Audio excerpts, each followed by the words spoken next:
Welcome to Moments with Marianne. I'm so delighted we're spending this time here today. We have a very inspiring show coming right up with two very special guests. Our first guest today is Kim-Lorenze, and he's here today to share with us his new book, Tireless: Key Principles That Drive Success Beyond Business School. Now, Kim is an author, entrepreneur, and visionary who founded two companies starting at the age of 26 with no backing or funding. He built and ran them successfully and sold them to a Fortune 500 company before he was 47. Kim earned his MBA from the University of Washington Forster School of Business. Serving as a Rotary liaison for World Vision, the collaborative teams he initiated had completed over 20 million in clean water projects with over 1 million beneficiaries in developing countries worldwide. He's a business consultant, proven leader, public speaker, and motivator. A pilot for over 40 years, he holds his USCG captain's license. So let's welcome to the show, Kim-Lorenze. Thank you. I'm excited to be here. You know, I'm so delighted we get to spend this time together. My goodness, your book is amazing. And once I picked it up, I couldn't put it down, but I'm sure you're getting that from everybody. I've had a lot of feedback from across the country. And I think the funniest one was a man sent me a note and he said, I got home from work, your book was there. And I had about 15 minutes to glance at it. And then he says, ha, ha, ha. He says, 2 hours later, my wife caught me. She was very upset because she didn't know I was home. And he says, I couldn't put it down. And then he said he bought 3 more to give out to staff. And yeah, we've had some great feedback. Well, your book is filled with such great information. I have to ask you, what inspired you to write this book at this time? Yeah, it's a good question. All my life and in our companies when we started them, but even prior to that, I seemed to gravitate towards training and helping other people and never stopped learning, always finding other things to learn. I ended up a little bit later in my life going back for my master's degree, but I kept a file. And so for all these years, I just kept putting it in a file. I called it my book file. And people would often say, you need to write a book, you need to write a book. And it was a pretty thick file. And I had some time about 3 years ago, and I've been doing more humanitarian work in Africa and Central America in the last few years. So I have a lot of time on the airplane when some of these trips are 30 hours, 35 hours, flying and travel time. And so I started writing it and using my file and doing a lot of research. So I put a good 2.5 years into getting it on paper, but it's just kind of a compelling desire to help other people and to help others succeed. I still get feedback from employees we had 20 and 25 years ago, thanking me for some of the things that they were taught. And it's not a handout. You're teaching people it's a hand up. How to improve their lives in our business or as they go elsewhere in their lives. So that was kind of I just love training and putting it all on paper. I just wanted to get it out. So, my goodness, you've had so many people reading your book and reaching out to you. What are some of the other comments you've had people talk to you about? It's interesting, Marianne, because especially a woman might get back to me and say, I really enjoyed chapter 21. And what was chapter 21? And it happened to be the story about our office manager that walked in and sat down, shut the door to my office, sat down in tears and told me I was a bastard. And I listened to her. It was one of the best lessons I've ever had in my life because everything she said was correct. I was absolutely dumbfounded and apologized profusely, told her to take the rest of the day off, that she wasn't fired. But I put that in the book. My wife even said she didn't think it was a good idea to put that chapter in, but it was pretty eye-opening. And that whole chapter is based on what you're focused on, what you're seeing, and the things you're missing because you're not seeing. And this was a case of an exceptional management person that ran all of our office and receivables, payables, and did an exceptional job that I didn't see. I was focused on other things, and that you'll have to read that chapter. But that was good feedback. I've been asked to speak at universities. I'm going to be lecturing at a couple of them, and that's more towards the business students and others that want to get a different idea about how to look at the future and then opportunity. And I think a lot of it that I get back is the fact that it's real world stories, and I walk the walk. It's not somebody, I think in part of my website, the publisher wrote something about Kim's not one of the fake Facebook millionaires. He's the real deal. So I did. I started from nothing. I had a great career leading up to when we started the company. And then the company I worked for was going, it looked like they were going to fail. They eventually did, but I left and started my own company as a result of that. I never intended to do that. So different people read it and they take different things out of it. I'm always amazed somebody will just come up out of the blue and say, I really like the section on this or that. And so it hits everyone differently.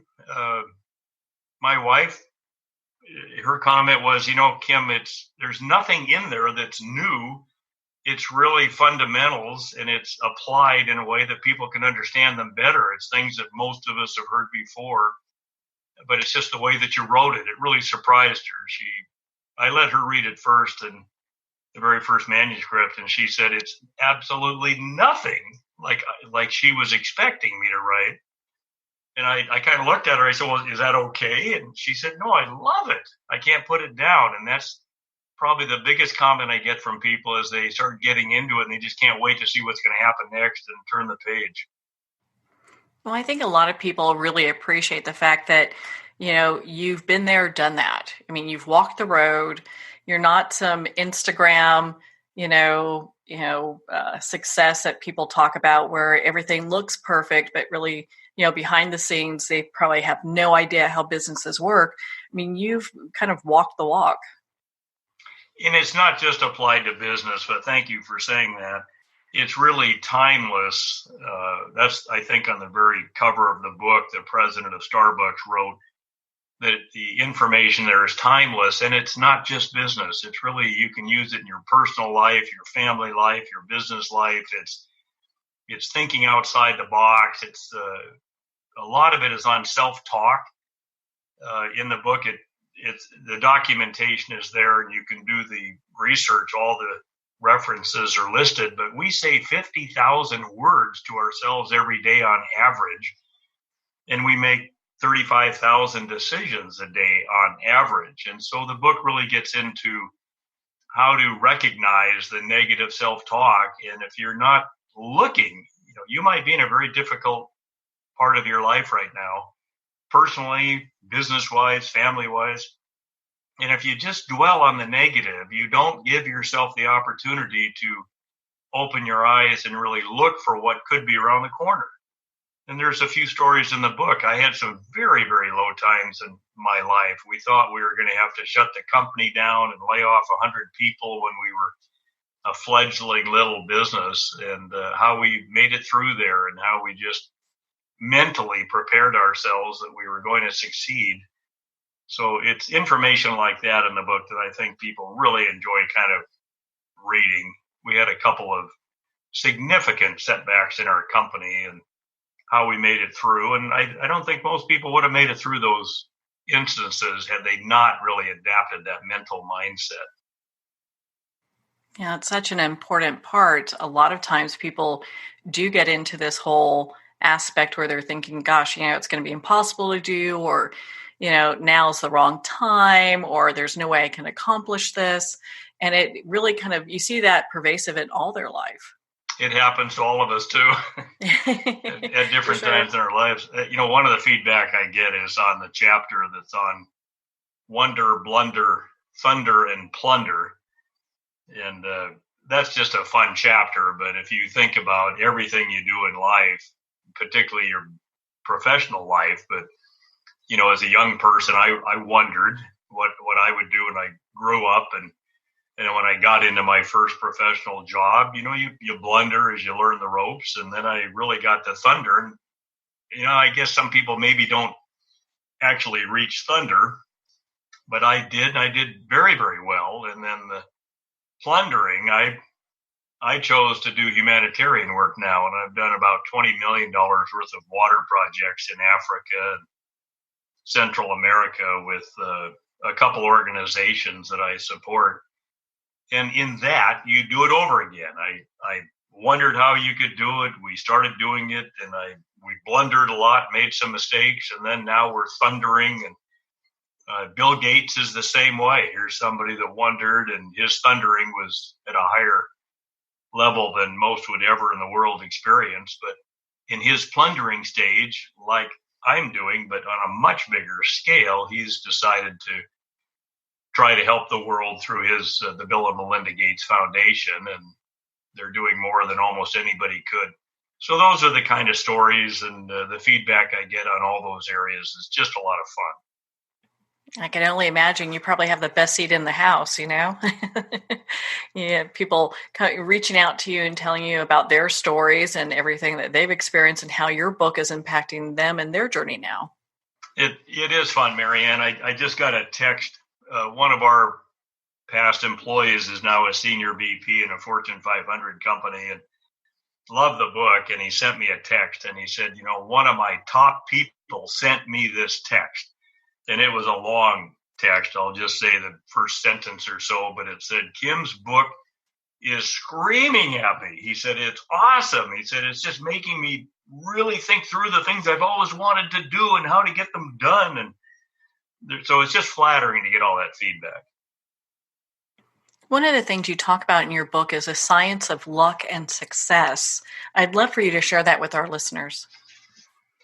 Well, in the book, there's a quote, and it's a little bit, a lot of what you find in the book is what has come from other people. But a Roman philosopher, Seneca, had made the remark that if you're, I'm trying to find the exact remark here, but it's luck is when opportunity meets preparedness.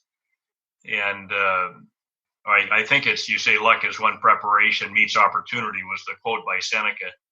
But if you have a mindset, if you're looking for something, it's a simple story, but I use it if you're downtown in the city and you are trying to get home, your focus is on the tail lights in front of you, the stoplights, and when you're going to be able to make a turn to get on the freeway or something. But if you were looking for a place to park because you wanted to go into a store or meet somebody for dinner, 2 blocks ahead, you might see the taillights of a car that's parked light up. And immediately your mind is, there's an opportunity. I can park there. The point of the story is if you can believe and realize that every day there's absolutely thousands of opportunities around all of us. There always has been.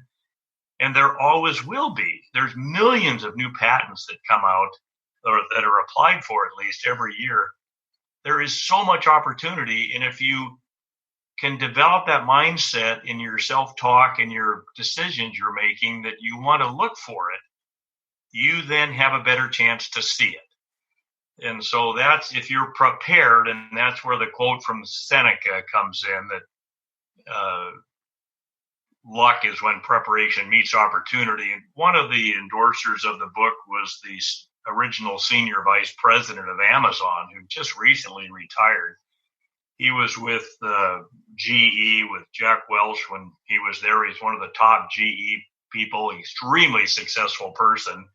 And I reached out and asked him if he'd read the manuscript and would he consider doing a endorsement of the book. And he came back and use that quote that throughout the book, it just talks about how much we were preparing ourselves and trying to find opportunity for ourselves, but also for our staff. The success of both of our companies didn't come from myself. It came from the fact that we hired good people and then we just tirelessly trained those people as much as we could. And at some point you realize somebody's maybe beyond where they can be trained anymore, but there was so many people that just grasped it and and move forward. And it really helped our business grow and grow and grow. And both companies that we founded, we ended up selling to Fortune 500 companies because we really invested in our people. What a powerful statement that is. And a lot of times when you look at different companies, investing in their people seems like something that they're really giving a lot of different options that make the companies look good, but how much education is actually going back into their employees. It's I think they kind of miss the boat sometimes.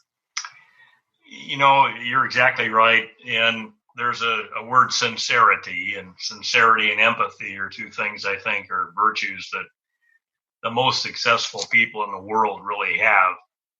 And an employee can see through it. If an employer is just going through the motions and whatnot, they see through it. But when the employees see that you're doing the same thing and how serious you take it and that you're going out of your way to help them, and I think one of the chapters in the book, there's a story about we made it clear that if the growth of that individual meant that we couldn't provide them what they really wanted, we helped them get jobs outside of our company.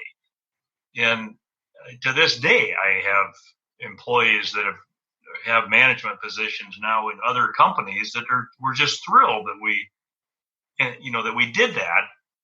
One of the companies that hired one of our people called me up one day and he said, he's one of the best employees we've ever hired. Thank you. And it was a win-win for everybody. But the other employees saw that we did what we said we would do and that we were sincere and that we had true empathy for their well-being, whether it was corporately, whether it was inside the company or outside the company.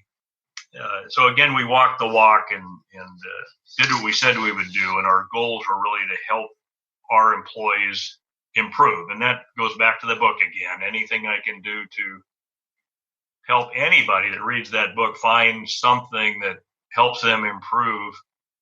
That's why the book was written. Well, in your book, you talk about self-discipline and how that's one of the important aspects of success in life. Why is that? I'm laughing with you asking the question because I do a lot of speaking. And one of the stories that seem to get a lot of feedback is on the self-discipline. And I put in some actual stories that happened, and they're pretty amazing. One kind of quickly was a call I made where first time I had called on this company that we wanted to do business with. And I was directed to a small office in a shop, a big garage where they work on trucks. And introduced myself and told him what I was there for. The man just came unglued, came out of the chair. He hates people in the industry. He can't stand salespeople. And he physically pushed me as I was trying to get out the door, pushed me, and then followed me all the way to the exit from the shop, ranting and raving. Wow. It was humiliating, and it was the most bizarre call I'd ever had in my life. And so when I talk about self-discipline, and this is applicable to anybody, but in this case, it was more of a sales type of a position, that when I would get to my car, I had the self-discipline to, before I touched the key, I would write down the next steps for that prospect. And so I thought, oh my God, who would even want to come back to this place? And so I put it down for 6 months later. And 6 months goes by pretty fast. And one of the accounts we had was United Parcel Service. So you couldn't have more diametrically opposed businesses. Here, United Parcel Service, extremely professional, clean, great people. And it was our biggest account at the time. And so 4:30 one afternoon, I'm leaving there. And if I turn right, I go to my office. But I look down and there's one more call. And it's this company that I had this horrible experience at 6 months earlier. And it was that self-discipline that you have to understand. If you do nothing, and this applies to anything in life, if you do nothing, then nothing is going to be the result. So I jerked the steering wheel to my left, and our salespeople used to hear so many of my stories like this. They would call them Kim's wheel jerk stories. But I literally jerked the wheel to the left and went a few blocks down the road to call on this customer. And I'm sitting in the car before I get out, and I'm literally thinking, if he pushes me again, what am I going to do? Or, it wasn't just a humiliating call, but it was physically somewhat threatening. And so I go in the shop and I ask for the guy, and it's Joe here. And the person in the shop says, "Oh, he got fired last week. A new guy took his place named Jim. He's in the office. Go see him." So I go in this same little office, and I'm received by this gentleman that says, "I am so glad you're here. Joe got fired. We need to change suppliers. You were here at the perfect time." And it did result in us getting that account. But so many people give up. They want to get something done, or they want to try something, and they give up too soon. Learning any endeavor, again, family, personal, or business, don't ever give up, and have the self-discipline to look at any issue or any, maybe you're assigned something at work that you really don't want to do. Convince yourself that you're going to exceed expectations, and just develop that self-discipline that I'm going to follow through. Ask the questions and do the work. And so it just proved very successful for us, and we instilled that into our employees. But in my everyday life, and I could tell you 100 different wheel jerk stories, but it's true. And you just have to apply that, and the results, you might fail, but that if you don't try, nothing's going to happen. Yeah, without a doubt. And, a lot of times people get stuck in fear, and going back to that employer where the person was physical. Most people would probably be like, well, I'm not going to go there. The guy laid hands on me. I don't think I'm going to do that. That was definitely on my mind. But I really applaud you, because again, you're walking the walk. You're doing what you are sharing with people, and it kind of dovetails nicely into my next question. It's about how we treat people. And a lot of times, obviously, with this manager, he probably could pick up your book and learn a few things, the previous one. How we treat people, why is that so important, and why does that matter? Well, again, you've done your homework, and they're great questions. There's a whole chapter in the book on courtesy. And I learned early on, I remember we hired this gentleman that he would go into a big trucking company, and he would treat everybody exactly the same, say, "Good morning, how are you?" It didn't matter if they were the purchasing person or the person sweeping the floor. And in our business, every employee, whether it's my company or any company, but everybody has a life. Everybody wants to be recognized. Everyone would like to have an opportunity to improve themselves. And so often somebody gets a promotion, and then everybody below them is kind of left off the table. And what that leads to, I call them stakeholders, but people get into a management position and they start making decisions, and they don't involve the people that are actually doing the work. It would say, for lack of a better term, the people below them in the organization. And that leads to corporately to some huge mistakes. And so one of the examples, like the Hilton company one time was going to spend hundreds of thousands of dollars to put in soap dispensers in their spas because people were walking off with their expensive shampoo. And a consultant was sitting in a meeting when they were discussing it. The consultant wasn't there for that decision. He was just there. And they were getting ready to spend hundreds of thousands of dollars. And he just asked, he said, did anybody talk to the young person that normally is at the spa in the evening? And they were at one of their resorts in a boardroom. And, one of the management people said, well, why would we talk to them? It's usually a young college kid. I mean, what would they know? And that's the attitude you've got to eliminate. And the consultant said, well, if you haven't spoken to that person who's doing the job every day, then you haven't done your job. And so they all got up, and here a bunch of dark suits go walking down into the spa, and this young kid's there, and you can imagine the look on his face. And And, they asked him, they said, hey, we're losing expensive shampoo and we're trying to find a solution to that. Do you have any ideas?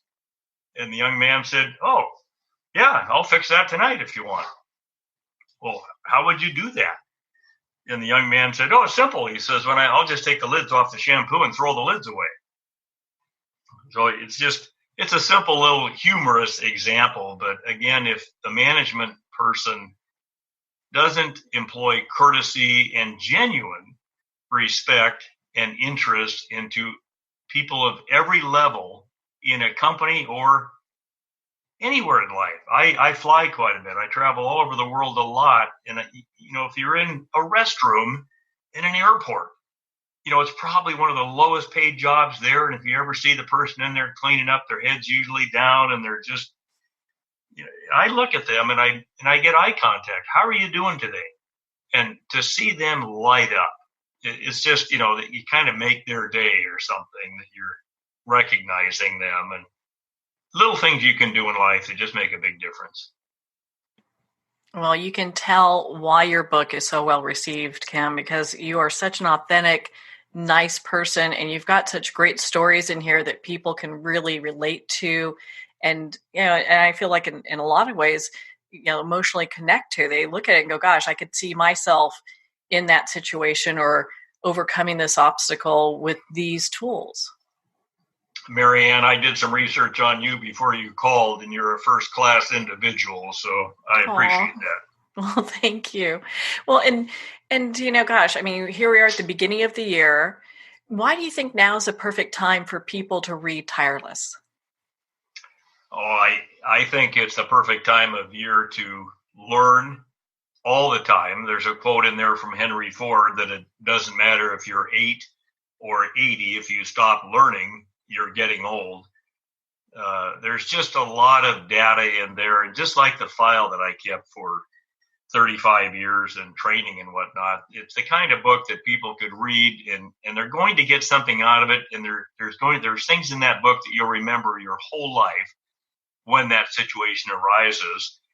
And you keep that book and you keep it as a reference. You can use it to look back on, if something comes up, but particularly the part about self-talk. I know one of the editors was going through the book and the first comment came up that we say 50,000 words a day. And I think they put a little comment off to the side of the manuscript saying, this is frivolous or, exaggeration or something. But not only is it documented, it's documented by 2 different PhDs. There's no way to know if you speak 40,000 or 60,000, but they go into the process they went through to determine how many words. And that's one of the key things.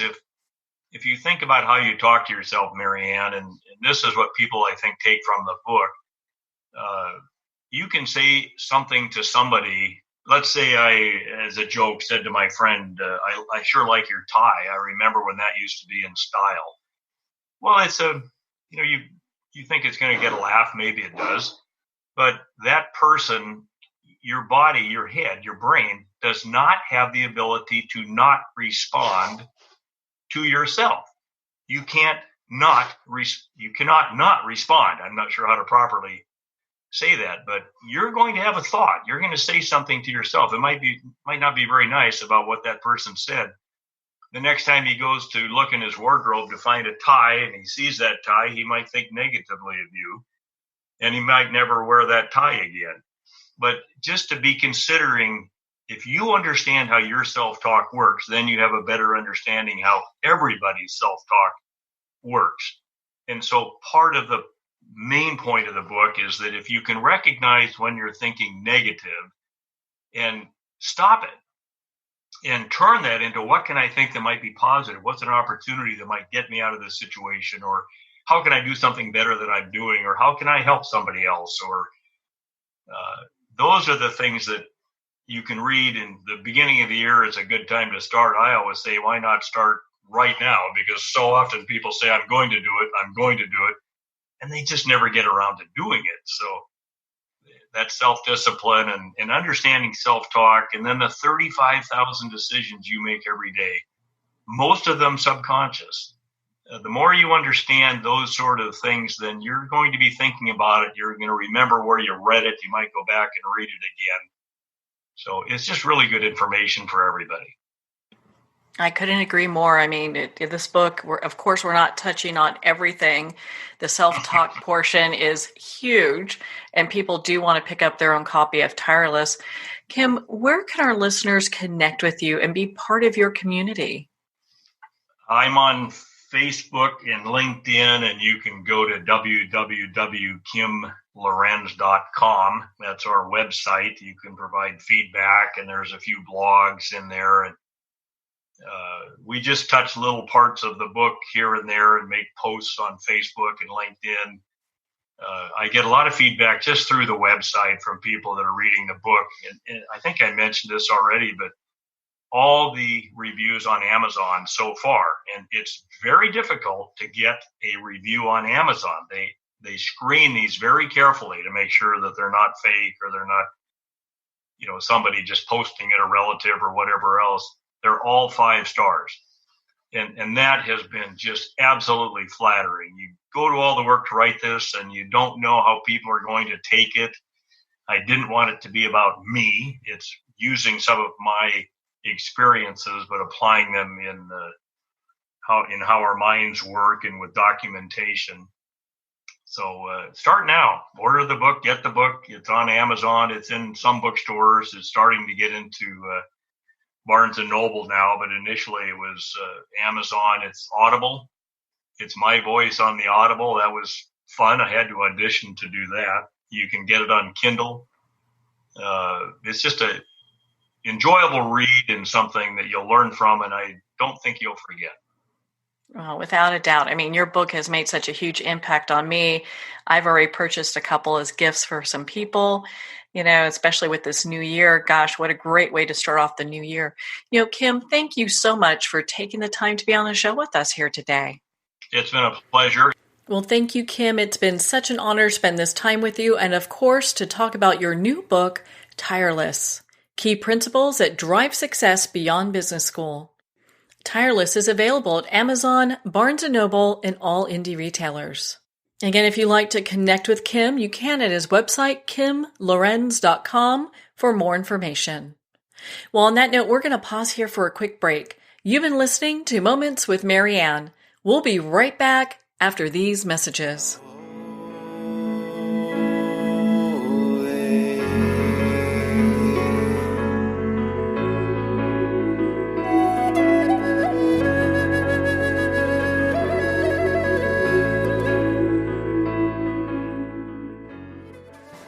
Internationally recognized and award-winning author Judy Goodman works and teaches outside the box of limited thinking. Working with people from every walk of life, her goal is to empower you to be the best you can be, no matter what the challenge is. Born with the gift of seeing beyond our normal vision, she has an extraordinary gift of working with every challenge. Teaching beyond conventional wisdom, her work is described as life-changing. Visit judygoodman.com. That's judygoodman.com.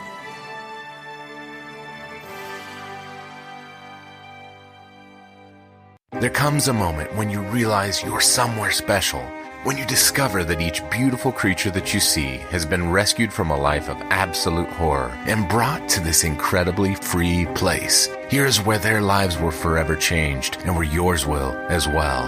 Discover over 500 tigers, bears, and lions at the brand new visitor center at the Wild Animal Sanctuary just outside Denver. For more information, visit wildanimalsanctuary.org. Discover true freedom at the Wild Animal Sanctuary. There are nearly 2 million Americans living with amputation. Many live right here in San Antonio. Becoming an amputee can be scary, frustrating, isolating, but there's no reason to feel alone. The San Antonio Amputee Foundation is here to help support you and guide you toward resources such as home and car modifications and even prosthetic limbs. For more information or to make a donation, visit saamputee.org. We'll help you live a full, active life, one step at a time. San Antonio Amputee Foundation, healing limbs, hearts, and souls. If not me, then who? This ethos is driving the Travis Manion Foundation to empower veterans and families of fallen heroes to develop character in future generations. In 2007, Marine First Lieutenant Travis Manion was killed in Iraq while saving his wounded teammates. Travis's legacy lives on in the 5 words he spoke before leaving for his final deployment. If not me, then who? Guided by this mantra, veterans continue their service, developing strong relationships in the community and thrive in their post-military lives. Visit travismanian.org and ensure the character of our nation's heroes lives on in the next generation. If not me, then who?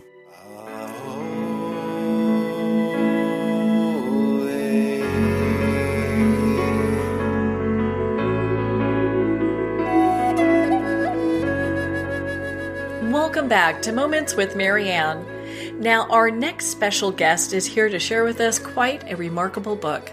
Arnie Freiman is here to share his book, Befriending-Your-Stranger, An Active Journey to Inner Joy. Now, Arnie is a lot of things. He's a certified spiritual director, innovator in health and wellness solutions, certified financial planner. He has a PhD. He's an ordained minister and chaplain. He's a father, cancer survivor, and ex-husband too. Heck, he's even a poet. He was the first person to introduce holistic health education at major national university, co-founded the first acupuncture school in the United States, and founded the first naturopathic college in California. So let's welcome to the show, Arnie Freiman. Hi, thank you so much. You know, what an honor it is to have you here and to talk about this new book. You know, I've got to ask you, what inspired you to write this book? Well, in fact, the book is very unique in its format. It consists of blessings, poetry, stories, and practices. And it's looking at that part of us that I, after all of my years of both clinical and academic work, realized we're really strangers to ourselves.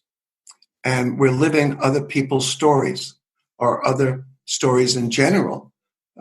We've taken on those stories of our parents and our tribe and our schools and work. And over the years, so many of us forgot our own story to fit in, to belong, to feel a part of.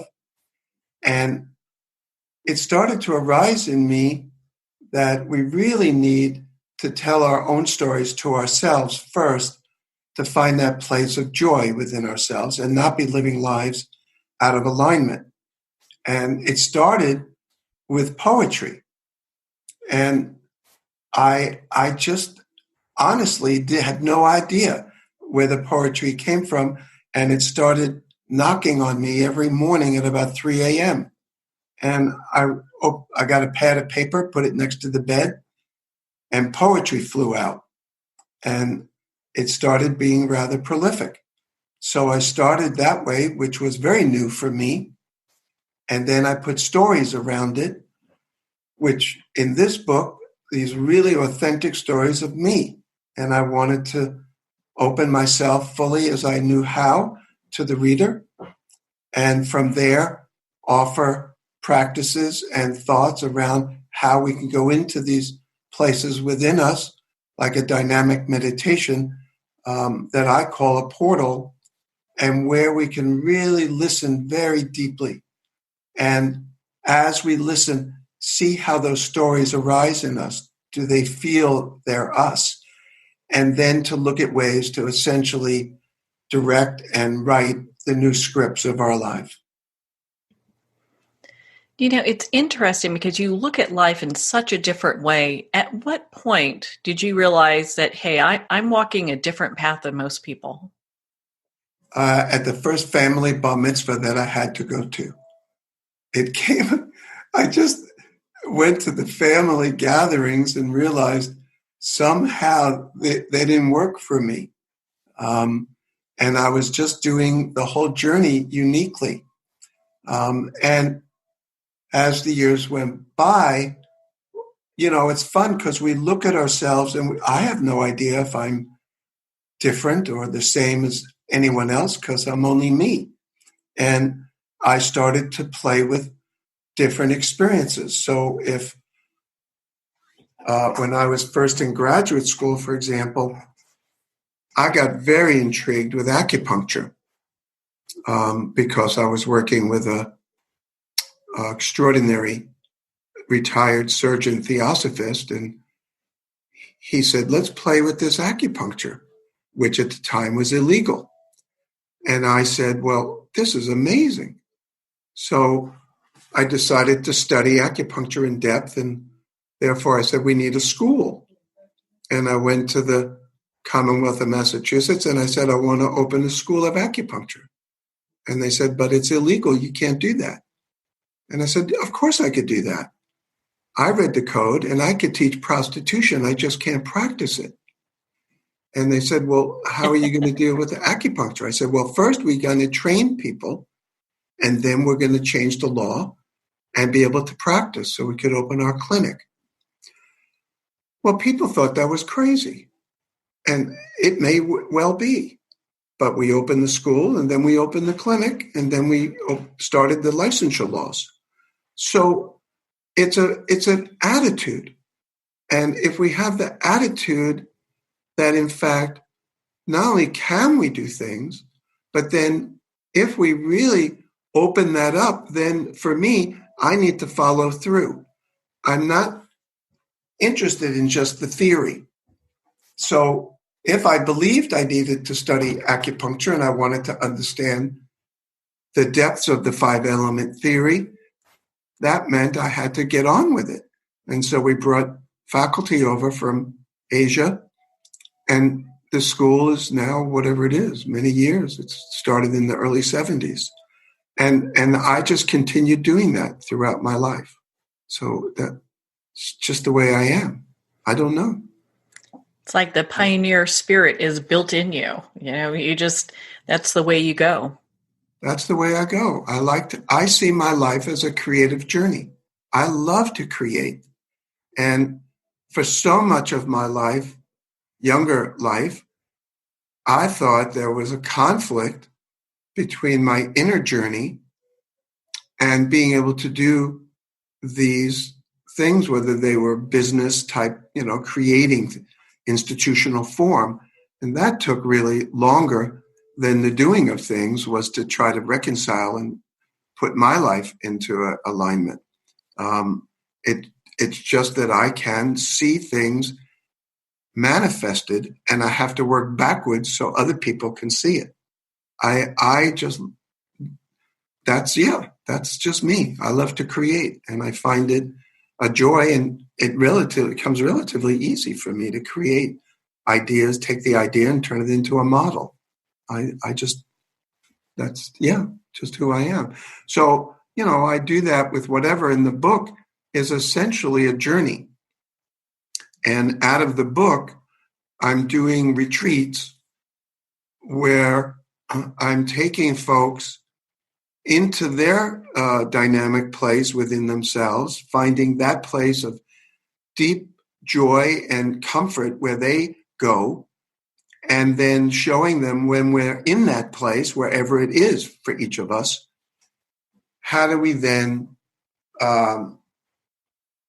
tell these stories, reframe the stories so that they work for us, so that our lives can really function in a way that we feel, at one.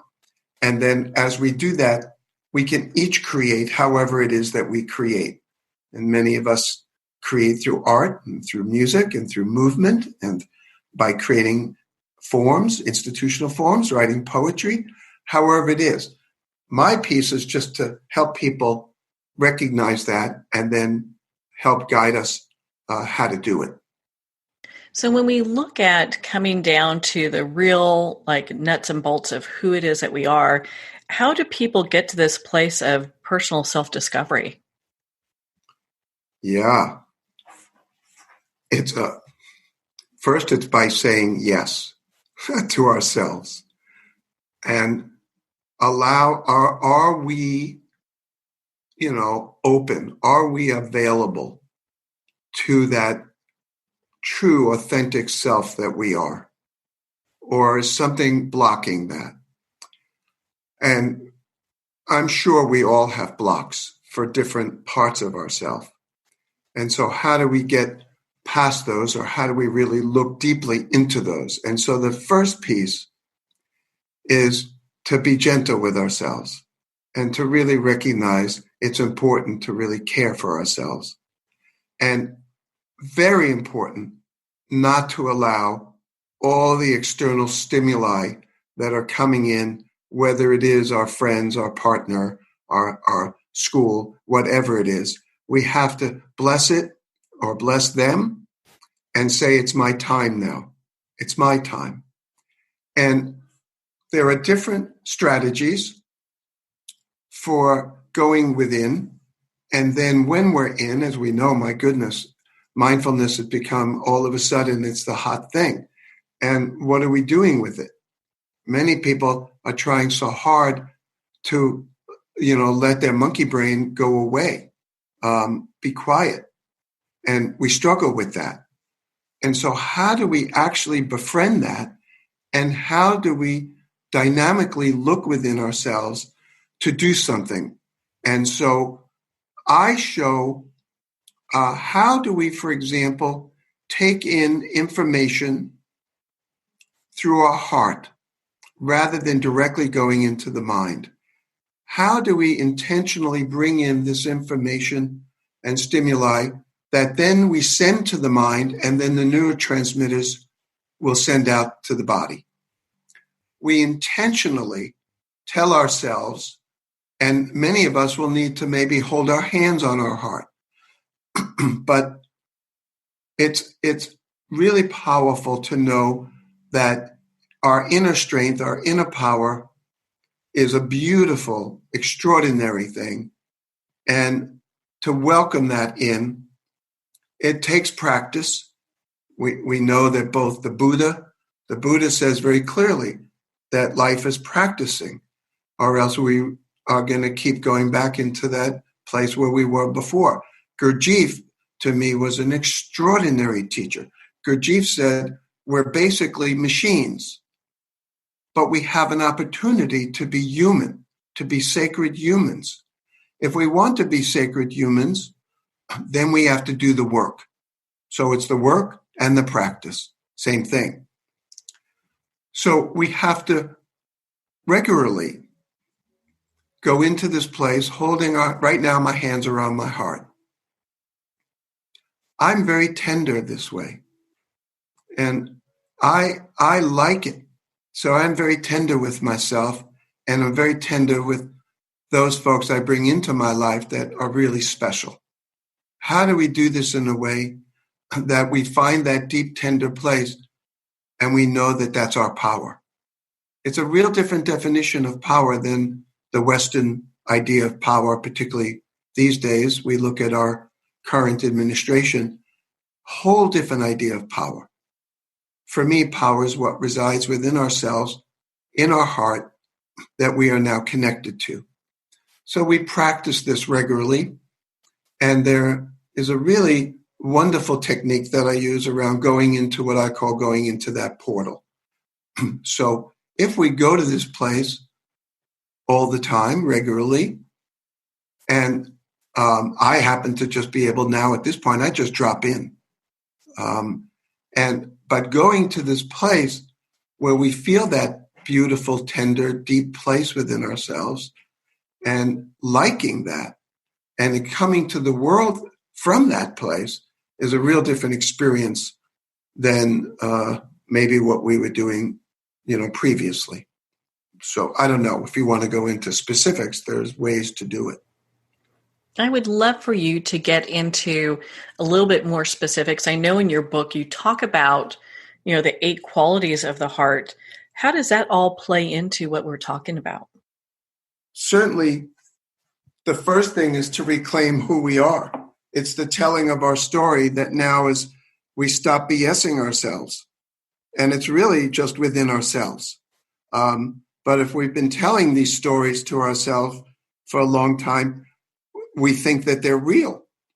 And we just buy it. And so now we share that with others because that's who we are. It's real. And we find out that maybe those were not who we really are. But over the years, we've taken in all these other stories and we now think they're ours. So it's first getting in touch with that story place within ourselves. And we all know at moments we have these liminal opportunities to go in there, and most of the time we just shush them up, right? Better seen than heard. We just get very quiet. Go away. Leave me alone. I don't have time for this right now. Well, we need to make time. And time is a fascinating thing because we're living today in a culture that is all about not having enough time. So people simply say, boy, I'd like to just get together with you and have a meal. Oh, I'd love to do that. I just don't have the time. So we do have time. It's reframing how we utilize our time and what we want to do. So we go in and reclaim who we are. And again, there's this strategies for doing that. For me, the most powerful way is going into the portal, this dynamic meditation. And then it's proclaiming that, getting to a place where we go, oh my goodness, this is me. I'm beginning to feel, I like this. Even if there are things in there I don't like, or things I may go, I don't like who I am at all. And so now we want to open and really begin to look more deeply. What is it I love about me? What don't I love about me? And how do I enter into the world as me? And I'm going to stumble at times because I will make mistakes, or I don't know if they're mistakes. I'm just learning the new me. So the next thing is to just then listen. Just listen. And I was raised in New York City in a very loud environment and was basically never given the opportunity to listen. And one time I came home from college and my father was at the door, and, we said hi and we hugged, and he said, everyone's in the living room. And I went, great. Could I have a few minutes to just breathe? Well, breathe in the living room. I said, well, I really would like to breathe quietly by myself a few minutes, and then I'll join you. This went on for longer than I would have breathed on my own quietly in the room. And then I walked into the living room and had no opportunity to just be quiet and listen. So we need to give ourselves and each other that space to listen. And listening is that took me, still taking, that's a big one.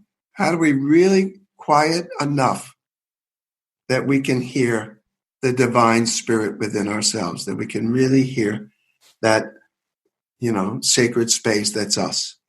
And then, so the next one is that uniting is connecting with the divine. I love Martin Buber's idea of meeting. Buber says that God is in the meeting. And how many of us, he said there's I-it meetings, I-it relationships. And then there are a few I-thou relationships. Meeting the thou, meeting that sacred being within us and between us. And it's getting to that place. And so the next thing is that meeting. And truly meeting, if we meet ourselves and become authentic with our story, boy, we just want to share that. And we share that very caringly and very wonderfully, and then we befriend. We bring that wisdom into our action, and then we appreciate. We appreciate that we've been able to accomplish this, and we understand that the basis of our life is gratitude, and that we share that gratitude with each other, and allow a wave of just that beautiful joy to, just feel it within our being. You can feel it. We know when we feel tickled, as though the cherubims are playing within our being. And so in this somewhat nutty world is being a light and bringing that to ourselves and to one another. I think one other thing I would say about that is the light.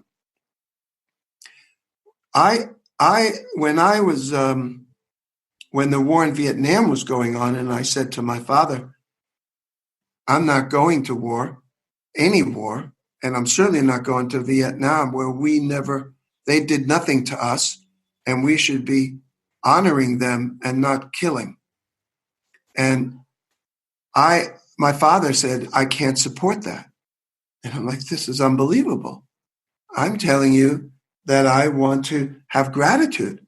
I want to be in touch with that divinity within me and within each other. So I became a conscious objector through the help of the Quakers. I never saw a group like that before, where you walk into a space and nobody's yelling at you and nobody's doing anything. They're just sitting quietly.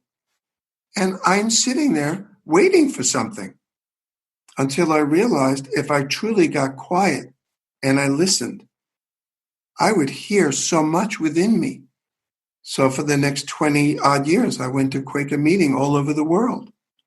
And you walk in and sit down and listen. And that powerful listening, just that quiet, is so much more extraordinary to me than going into places that are loud and noisy and so on. So give ourselves somewhere in our home, certainly within our own being, that beautiful space to be quiet and to deeply listen. And if things arise, write them down, that they may upset us. They may be things we've tried to push away for most of our life. We need to listen. And if we listen to those things, knowing they're guides and that they're coming to help us and assist us, then what a gift that is. How to be grateful that that came to us through that quietness. And anyway, so that's the... I think that's, no, I'm so glad that you shared that with us and broke that down. I think a lot of times, having direction kind of helps. And so when people are starting their own practice, I mean, is this something that has to take years? I mean, what was your journey like? Well, my journey did take quite a while in different contexts. Let's see. Well, I might as well just, all right. I wanted to always be the good boy. And it was a conflict. I'm trying to find myself. I'm trying to understand what I really wanted to be doing. And I wanted to always make others feel good or accomplish things for them or do things. So that was not authentically what was appropriate for me. Doing good things was great, but taking care of self is critical. And then when I offer myself these days, it's very different. What really, I don't wish this on anybody, but I got cancer when I was running a naturopathic school, and I was pretty well left in my own being at a pretty primal point. When you're told you're going to die, and you start looking at yourself, and you realize I didn't want to die at that moment. So I really went into places I didn't even know I had. And I went in, I created a space where 3 times a day at the precise same time, I went into a very profound meditative portal. And I literally went somewhere, and I knew where I was going. And I went to that same place. And when I was there, I sunk into the place I chose to do the work. And so when you do this, quite a lot, things start arising and you start paying attention. And that went on for quite a while. So to the extent that when things were being said to me that really challenged me in terms of the illness and what direction it was taking and what would happen and what I should do, I said, I don't see that. I see something different. My lungs look pink and beautiful. And they said, well, they can look pink and beautiful, but you're nuts. And in fact, they could never find it again. So it's beginning to trust self, and it's beginning to listen to something sacred within that's far deeper than what other people, even if they appear a certain way. So I continued doing the work, and that work evolved. And I worked as a hospital chaplain. I went to, actually, when I started to ask myself, what do I want to do during that illness? And for me, it was I wanted to study profound, deep theology and spirituality. So I went to the largest consortium of theology schools in the world and studied in Berkeley, and started to write. And I wrote ceremonies for the year.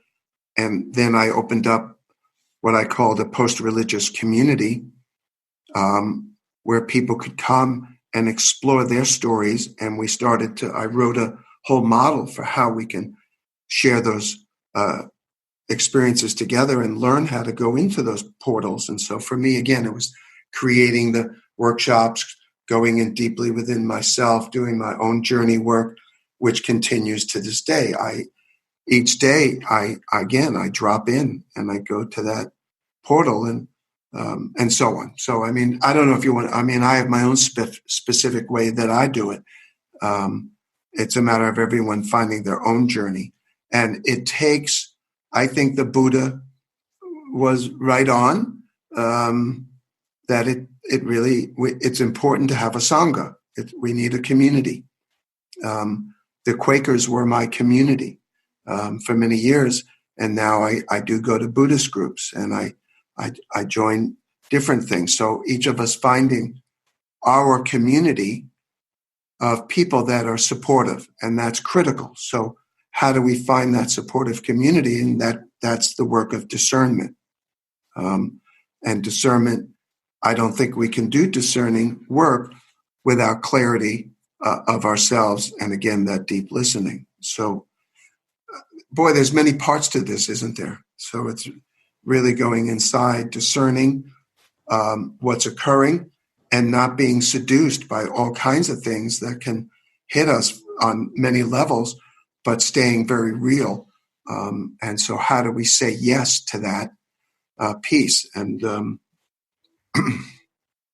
yeah, anyway, for me, I could only say I write poetry and then 2 days later I read it. And it gives me a great sense of awareness for who I am. That's my way in. I just like to write poetry, and it's a particular form of poetry. And then I find places that I can't do through thinking. I need to go beyond thinking. Yeah, I have to agree with you on the community aspect of it, because it seems, and I've heard a lot of discussion over the last few years about this growing trend of people feeling alone and lonely and isolated. And a lot of it has to do with the way our society is today and technology. And so being able to develop a community is such a big deal. It took a while for you to find your community. What are some tips that you can give our listeners to really get to the point where they can search for the one that they're looking for that meets their needs? I was just thinking, even if it doesn't exist where we may live, then we could co-create that with others. It's finding, so I'm very new where I am, where I'm living. I wanted to be in a place that, because I don't even own a car. I gave up the car 5 years ago. For me, I realized it made it too easy. I would always jump in the car and go somewhere. For me, I chose to walk. That idea of walking, so I walk many miles every day.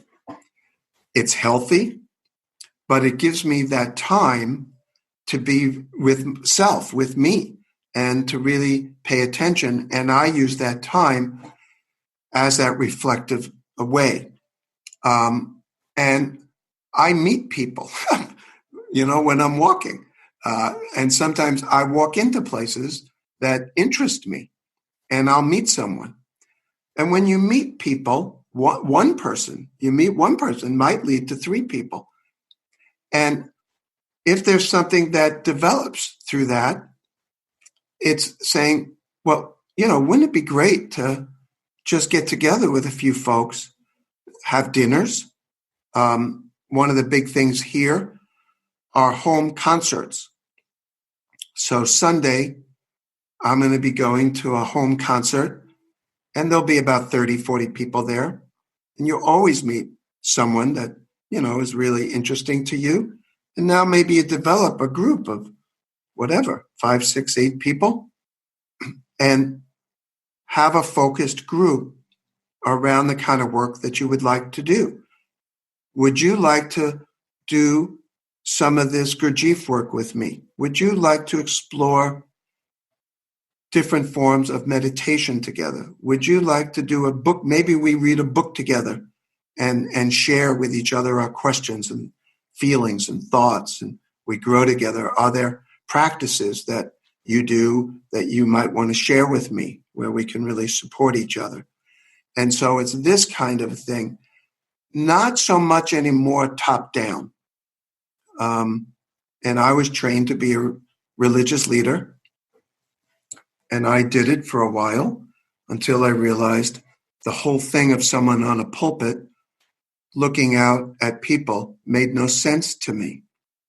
It's just us. And how do we share the us with each other, gifting what we each bring to the group? And how do we share that? And then that's a matter of the co-creation of that. So finding others that love the idea of wonder and not the idea of telling. All our lives we were telling or being told. How do we be with others sharing this wonder? And even if our thought of wonder might be a little different than the other person's, it's how do we stay so beautifully open that we listen to their sense of wonder and go with it.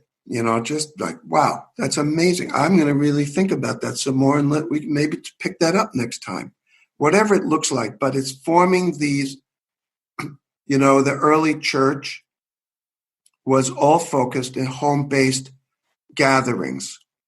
And when the story goes, when the Second Temple was destroyed, and previous to that, the Hebrews were a cultic-centric group run by the priestly class. And afterward, the temple was destroyed. The teachers, the Pharisees, came up and said, we're going to bring it to the home. The only way we can survive is having family or home-based spiritual gatherings. And of course, then again, we love to institutionalize and we love to get into all these things. It's no longer, we don't have great needs for that. What we have need for is each other. We need one another. We are social beings. We need each other as we find our own inner strength, that we can bring that to one another without telling one another anything. So, Arnie, what final thoughts would you like to leave our listeners with today? Boy, as you say that, I tell you, one of the greatest gifts I gave myself was to open and feel my heart. Really spend a lot of time to really be in touch with your heart. I mean, not just, I really feeling it. So how do you get in touch with that heart and not get scared? Is to just keep going there a little bit at a time, or a lot.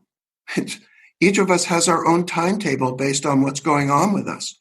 And we can't negate the traumas and the wounds that we've come with. And it's just to honor that and to honor the path that we've come from, and then to go again into that heart and to explore that sense of sacred wonder, and be gentle when we do that. And all the self-doubt, some of us have self-loathing, and all the questions that we have. Just, okay, fine. Can you go on the side for a little bit? I want to now feel my heart without you right here, and play with it, dance around it, draw, write poetry, whatever it is for you, however you take information in and bring things in, but just go there. Just It's a very powerful thing. There's a great book on the act of wonder. Transition, The Way of Transition. It's a powerful book that we can see the new place we want to be, and we see where we're standing. And we might even take a few steps toward that place in the horizon. And then there's a void between where we are and where we want to be. And it scares us because it's dark, it's murky. It's maybe it's just gray and it's cloudy and we can't quite see it. Just go anyway. Just hold on to that beautiful wonder. It maybe isn't so perfectly clear like a gorgeous blue sky, but just go, because it will open up. And it's a matter of just hanging in there and continue forward, and rather than just constantly falling back. Can I read one poem to leave you with? Oh, I'd love for you to do that. Do you open for the other? Connection, making sacred your time on earth. Can you say yes, meeting fully as though God asked to come on home? Is wonder a part of you? Do you long for the sweet smell of juices, awakening you from slumber with a kiss upon your lips? Are you tingling all over, as though children are playing with no inhibitions throughout your body? Are you laughing yet? So silly, you know you're alive. Then you are ready to touch another. You are now prepared to share the gift of new birth. Just be you. Just be God. What a beautiful poem. My goodness, Arnie. I just love that you shared that with us. Where can our listeners connect with you and be part of your community? So I guess that I've got that Instagram page, and I've got a website. My website is arniefreiman.com, and the Instagram is at Arnie Freiman. And I'm going to be beginning this year, probably in a few months, the retreats again.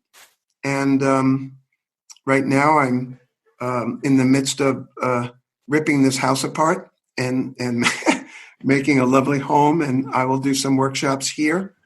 But then I'll be doing the retreats around the U.S. and hopefully in Portugal and Spain.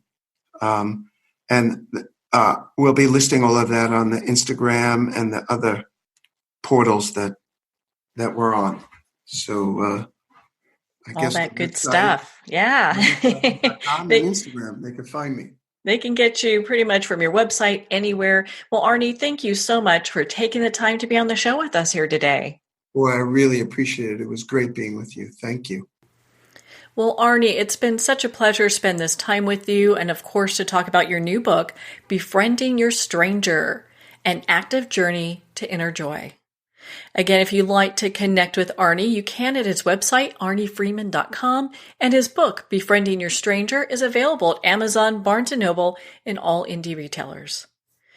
Well, we're at the end of our time today. I would like to thank everyone for tuning in. You're listening to Moments with Marianne. And remember, make every moment count.